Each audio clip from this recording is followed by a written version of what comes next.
So, what would your wife or girlfriend say if she came home one night and decided to take a nice, relaxing bath, and she came into the bathroom and saw this monster waiting for her? Well, some women may be excited. This is Trinity, of course. She is my, she's an albino tiger retic. And she is what they call the white phase and the striped pattern, because her reticulation only covers like her sides, kind of like a stripe. It doesn't look like a traditional tiger. And she's getting quite large. She's going through a major growth spurt. She shed, I want to say, maybe 3 weeks ago, and she just shed again today. She's still eating her 4 and 5 pound rabbits every week to 10 days. And I just helped her shed. I woke up this morning and she was in her cage, and usually there's just little bits of shed everywhere. There's usually a big poop. And then I have to bring her in the bathtub and give her a good soak and help her shed her skin. But we have a really good relationship, good bond, the two of us. And she definitely trusts me, so after I get her to soak for a little while, I just slowly start peeling all the skin off. And it's all sitting in the bathtub, so I came up with an idea of how to get the skin out of the bathtub without clogging the drain. I use a fish net. I just take a tropical fish net, and just kind of scoop around, and it doesn't take me long to get all the sheds out of the bathtub. And then after I get all the shed out, I of course let the water out, and then I give the bathtub a good cleaning, because this is my bathtub, my shower. So she's just kind of relaxing and chilling out. Get an idea about her size. She's okay, don't move, girlie, don't move. She's a pretty good size. She's got to be well over 12 feet.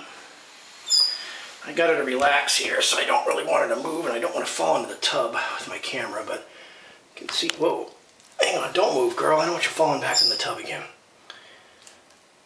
She's got some good size to her. Retics tend to get a lot of their length before they really start to thicken out. Okay, come on, I don't want you going for a cruise. Just chill, just relax. Oh great, now she's going to go on a... She's going to want to move around some more. Settle down, girl. Oh boy, here we go. It's that typical reticulated exhale when they breathe.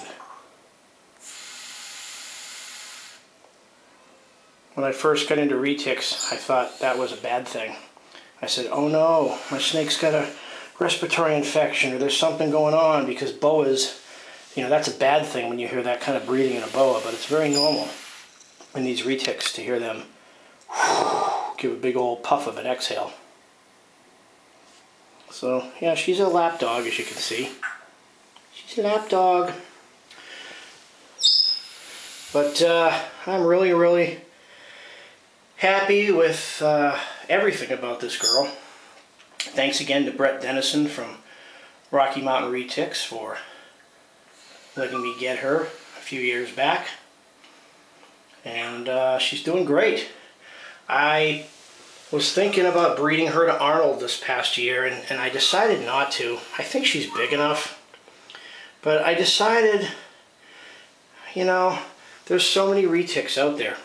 There's a lot of people producing them, and I really want to make sure before I breed her and Arnold that I've got some people lined up that want the babies, because I don't want to add to the mass population of retics out in the pet trade. There's so many of them out there, and I would like to think that I can have some homes lined up before I breed her and Arnold next year. I mean, obviously I'm not going to find homes for everybody, but I want to have quite a bit of people that are interested.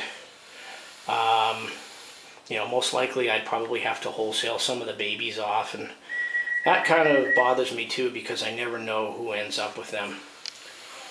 Boas are one thing, but retics are a whole different animal. They get a lot bigger, obviously, and you really got to make sure before you get a retic that you know what you're in for, that you've got a big enough cage and you can feed them. And you know, you want to get a retic with the mindset that you're going to keep it for its life, because it's a lot harder to rehome an animal, you know, that can get, you know, 14 to 17 feet on average, than it is to find a home for a 6 or 7 foot boa. So I decided to hold off this year, and obviously I also want to see what happens with this crazy with the laws, you know, the whole boa and python laws.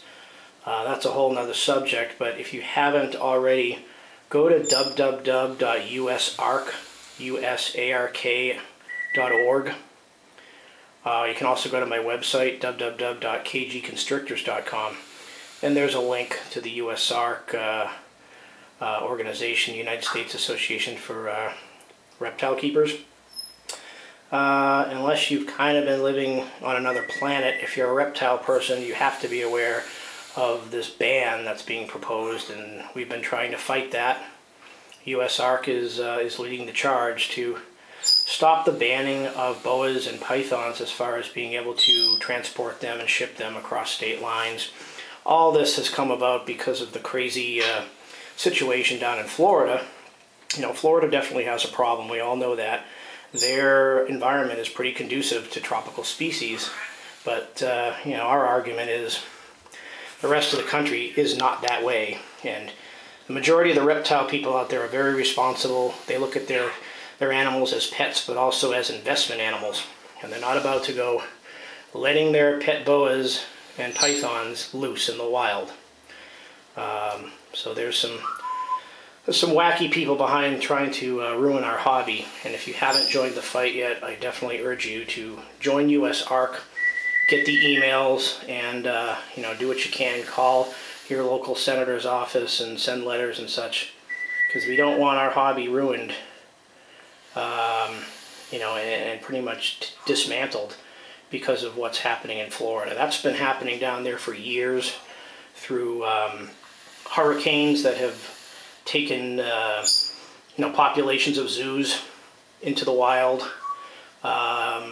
importers that have had animals escape, and of course I'm sure there are some irresponsible people that have let their animals go, but the crazy groups behind this ban are trying to say that boas and pythons are going to be living in every state in the union, and that's just not going to happen.